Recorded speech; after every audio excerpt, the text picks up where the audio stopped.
Well, everyone seems pretty normal to me. Their fanatical support for Mariko Hyodo appears to have died down. I'm glad they're back to their senses. What a drastic change. Just goes to show how powerful a monarch's influence can be. Hey, guess what? Kyoto-san's holding a press conference right now. Thank you all for taking your time to gather here today. Actually, there's something I've been meaning to share with everyone. As of today, I will be resigning from office. I do not intend to seek re-election either.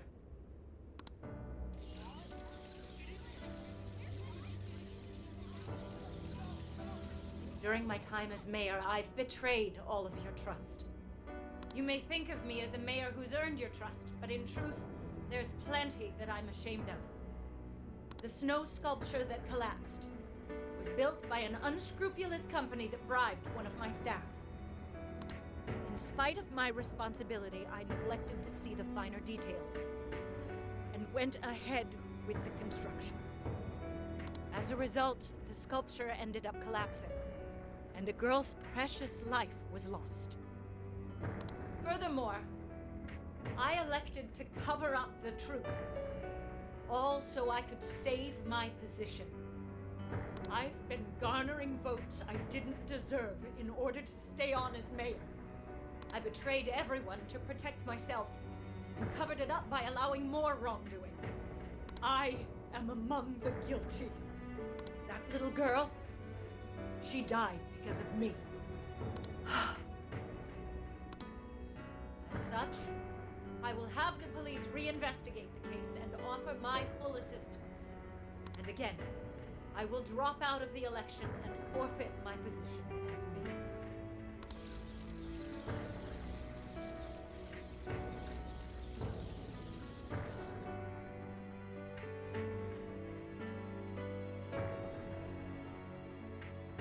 Seems that Hyodo-san's made up her mind. I wonder if she'll be arrested. Good question. Oh, Hyodo was afraid that if she wasn't the mayor, she couldn't protect her people. She could have told the truth and made her underling take the blame. But she was concerned about other evils potentially lurking in the shadows. I think this turned out for the best. Mari-san wouldn't have wanted to hide her mistake forever. Zenkichi is on the line. Hey, you guys see Hyodo's press conference? Yep, you all did a bang-up job. Really, can't thank you enough. They plan on bringing Kyoto in as a key witness regarding the accident. I knew you'd want to analyze her phone, too, so I pulled a few strings, and now I'm her personal chauffeur. At least as far as the station. If you want, I can open up some time for you to talk to her. Just tell me where you want to meet. I'm sorry. How could you ever forgive me, Kaho-chan? Mari-san. Haru-chan. Listen, there was something wrong with me. It's like I was in a terrible dream. I don't know when it was that my heart grew so cold. But after what you told me, I remembered who I really was inside. When I became mayor, I wanted to protect the city and everyone in it as if they were my own family. I remembered that feeling. Thanks to you, I've finally been able to confront myself. And I realized that I was doing a horrible disservice to that girl. I had lost sight of reality and begun acting self-righteous. Nothing I did was for her sake. But Mari-san, you were doing the best you could. No, it's the truth. Had I not realized my mistake, I would have likely continued to hurt even more people. But that's not what Kaho-chan would want. So let me say, thank you, Haru-chan. Thank you for saving this city, for saving my family. Mari-san! Your father's recent passing must have caused you so much turmoil. I'm sorry I added to it. But if there's anything I can do for you in the future, any way I can be there, just ask me. I say this because you're a precious part of my family, too. Thank you so much, Mari-san. Oh, Haru-chan! I'm happy for you, Haru.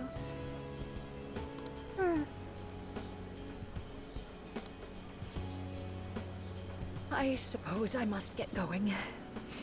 Though I am concerned about the state of affairs I've left our city in. I'll leave it up to my successor.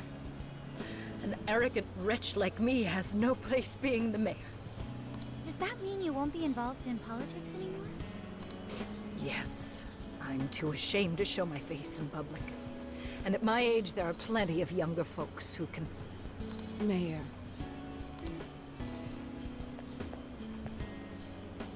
You're... I saw the news. So you're resigning. And you're leaving politics for good? That's right. I've promised to step down and never... You can't be serious! Resigning won't bring her back. In fact, it won't change a thing. Kaho. Nothing can change what happened to my daughter. Hey, shouldn't we get in there? Hold that thought a moment. So you can't. You can't just run away. You need to start over and become our mayor again. What? When I was weeping with rage and grief, you stood there and cried with me.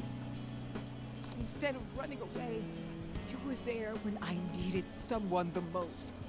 I know your character more than anyone. Ma'am, thank you for sharing your heart with me. Then I promise to both you and your daughter, I will stand back up and become your mayor again. Mari-san. I don't get it. I know this is a sad moment. Everyone is crying. But it also feels warm and kind. How would you describe this?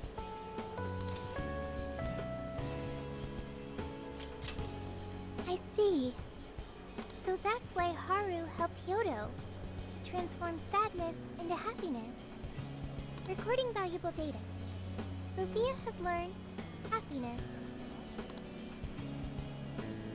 That must have been the mom of the girl who passed away. You know, it seems like she really understood Hyodo's intentions. I'm so happy for you, Mari-san. She reminded me of what Haru said in jail. Stand up, Mariko Hyodo! Like that? Hey! That was a tender moment. There's no need to reenact it. Yeah, but you played it so cool back there. It really touched my heart. Could you please forget it already? Indeed, truly moving. You did good, Haru. That's... It really was touching.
Is something the matter? What are you gonna do?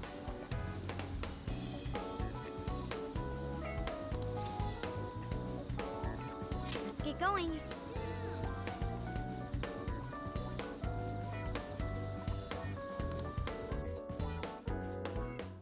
Incredible.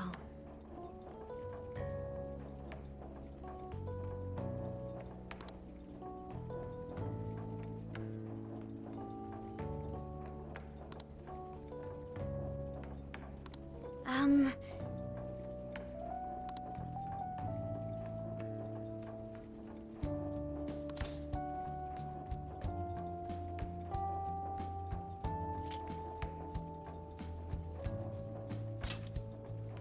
Well, oh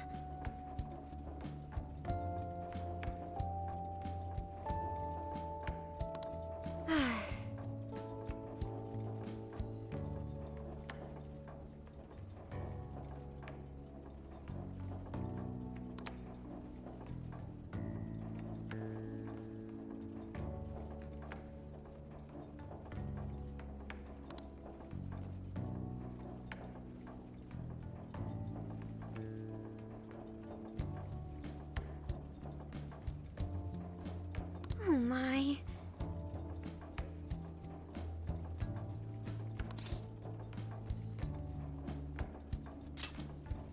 Do you think so?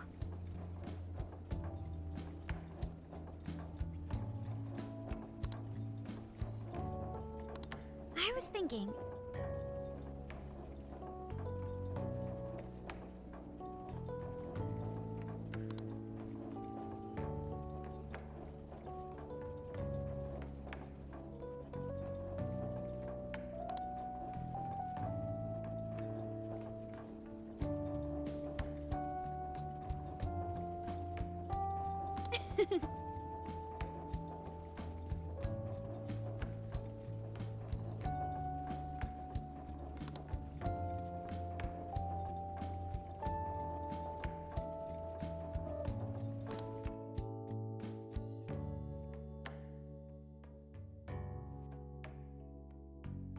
So I went to talk to Hyodo, but nothing new came out of it. All she explained is that she could control whoever added her as a friend on Emma.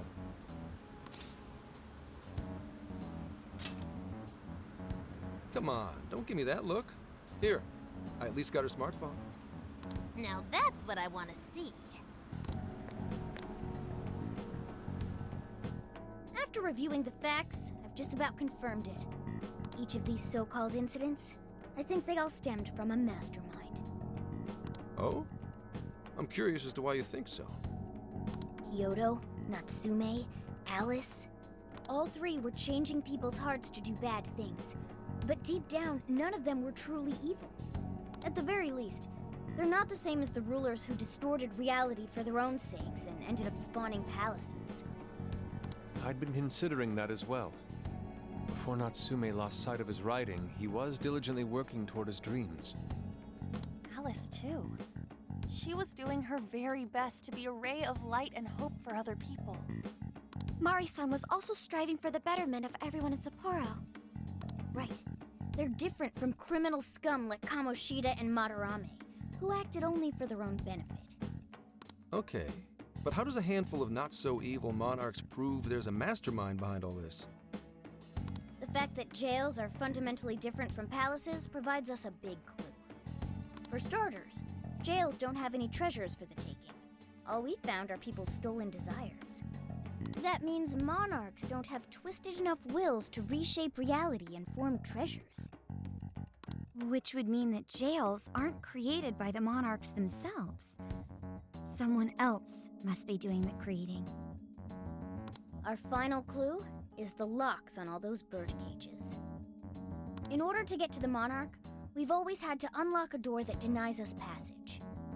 I had thought this was just a security measure designed to protect the monarch and the desires held within.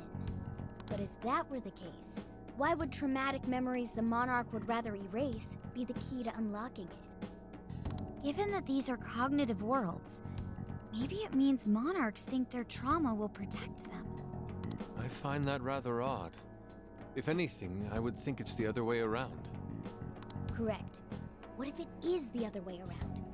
Why might a door like that exist?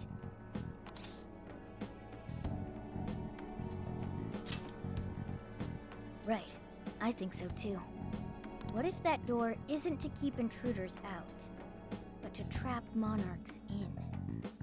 You mean they're trapped? I thought the monarchs are the ones in charge. Think about it. What would happen if a monarch tried leaving their cage? They'd touch the door, and then hear the voices of their trauma? Exactly. They'll remember what made them so warped in the first place, and stick to their guns as a monarch. And thus, the cycle continues unbroken. The monarchs really are birds in a cage. From that perspective, the shadows protecting the keys inside the trauma cell hold a far more sinister purpose.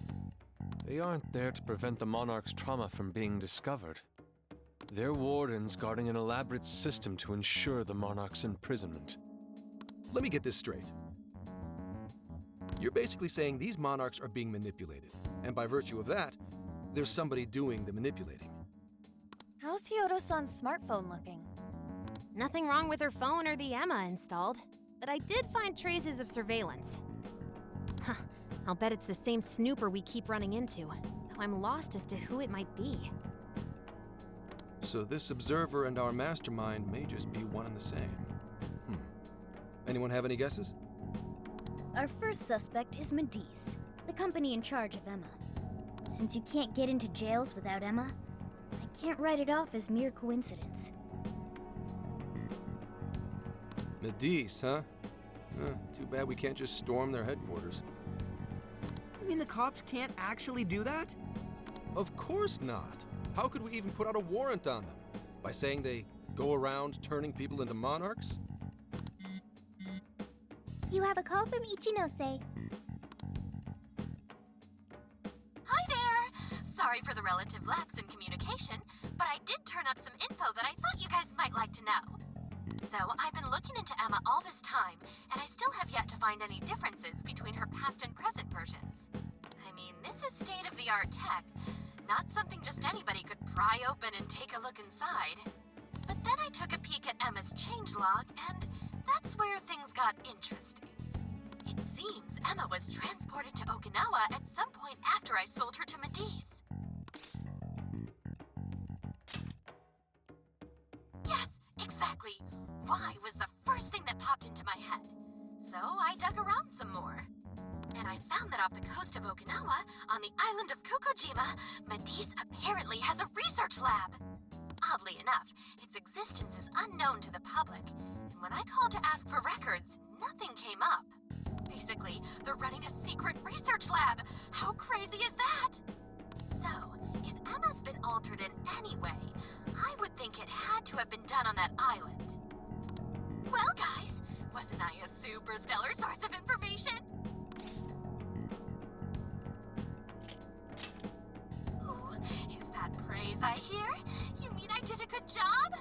Woohoo! Go me! Well, guess it's bye for now, Phantom Thieves.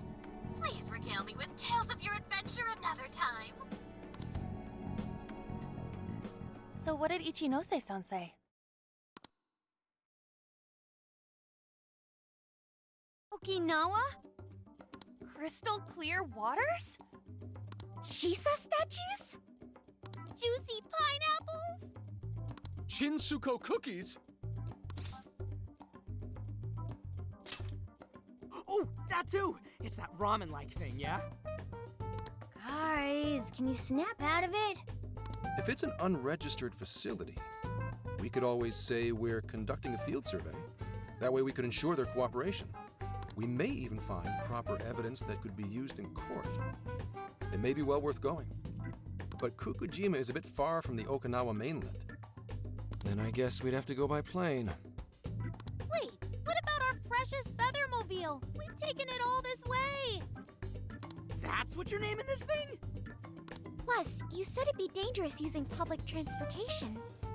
Even so, wouldn't it be too complicated to try to reach Okinawa by car? Give me a sec. Hey, what's up?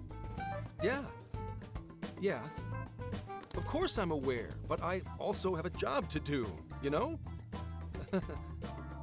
Who's he talking to? Why would I lie? I'm being honest, I swear. Of course I remember. The thing is, I'm a little... well... Oh. You got hung up on. Okay, guys. Plane's a no-go. We're driving. Huh? You mean we're going all the way to Okinawa by car? The thing is, I need to make a stop along the way. So we'll be heading to Kyoto first. Did you say Kyoto? Yeah, I primarily work for the Kyoto Police Department. I thought I'd take a moment to catch up, share intel, you know, cop stuff. After that, we head to Kobe. We can take a direct ferry to Okinawa from there. That ought to cut down on time. But that's still quite a distance, even to Kyoto. Not to worry, I'll do the driving. You're tagging along? Wait, am I to believe that Nijima's been doing all the driving? Okumura, I thought you already had your license. I do have it. It's just, I don't have much experience behind the wheel. Plus, Haru's driving is not exactly... Well, in any case, we're taking off immediately. If we're leaving from here, you'll need to take the Hokuriku Expressway. The estimated travel time will be... About 21 hours, give or take. Gramps is correct.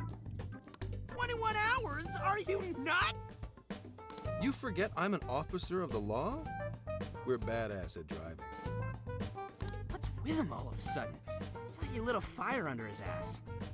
Fine by me, so long as I can visit Kyoto at last. There goes Inari, revealing his true colors. All right then, let's hit the road. I'll get you rascals there in record time. Mm-hmm.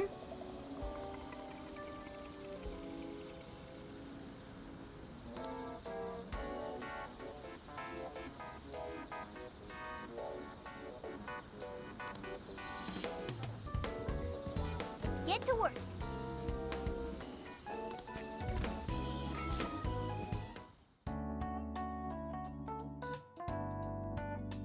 What are you gonna do?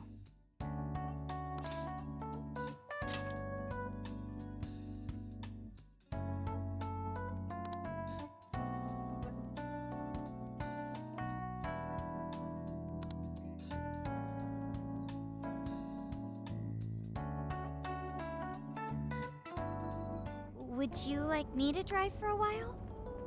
Don't worry about me. You just get some sleep. We've still got a long way to go. Are you sure? You kids don't need to be worrying over an adult like that. This is nothing for me. To be fair, you are an excellent driver. The RV tends to shake a lot more when I'm behind the wheel. I may not look it, but I used to patrol in a squad car. Driving's second nature to me at this point.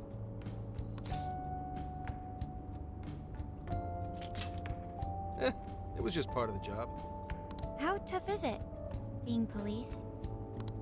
Well, it sure ain't easy. Oh, right. You're studying to become some police bigwig, aren't you, Nijima? Yes, but I've only just begun. Wouldn't really recommend it myself. This job's nothing but hell. Your hours are a mess. You get transferred all over the place. Anything goes down at the scene, you get blamed. Maybe so, but my heart's set on it, no matter how tough it may be.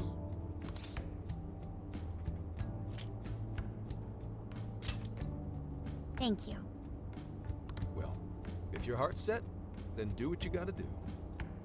But as your future senior, I'll share this. The harder you work, the more you wind up putting the people in your life on the back burner. Criminals don't care about your schedule. Tragedies don't care. You'll barely see your own home. Sit on that for a bit, then decide if the force is right for you. Well, I am already quite aware. And speaking of, don't you have any family waiting for you at home? Good question. Aw, can it? Just mind your own business.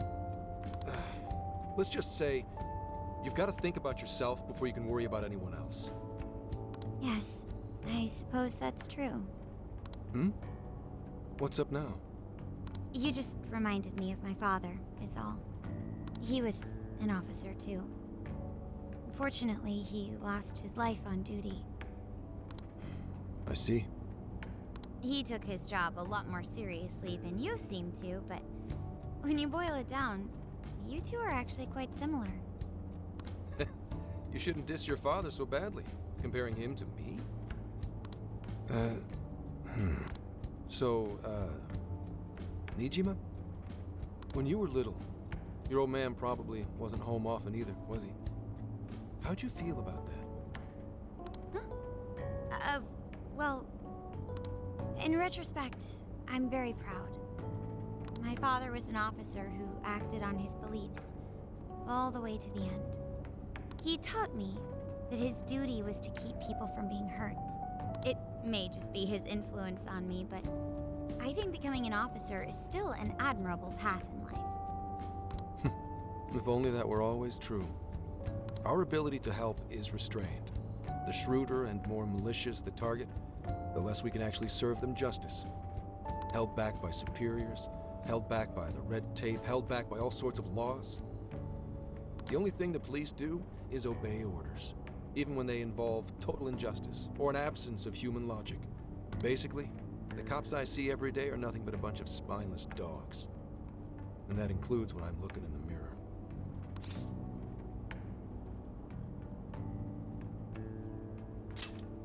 I've heard about it. I'm impressed you never cracked under it all. But anyway, that wasn't what I was getting at. I meant, when you were still just a kid, how did you feel about your dad rarely being home, Nijima? Oh, when I was younger? I did understand that it was part of his job, but I do remember missing him still. But at least I always had my sister with me. I see. Sorry to bother you with all that. You guys had better get to sleep already. If we run into trouble while you're all too tired, I'm the one who'll be in real deep shit.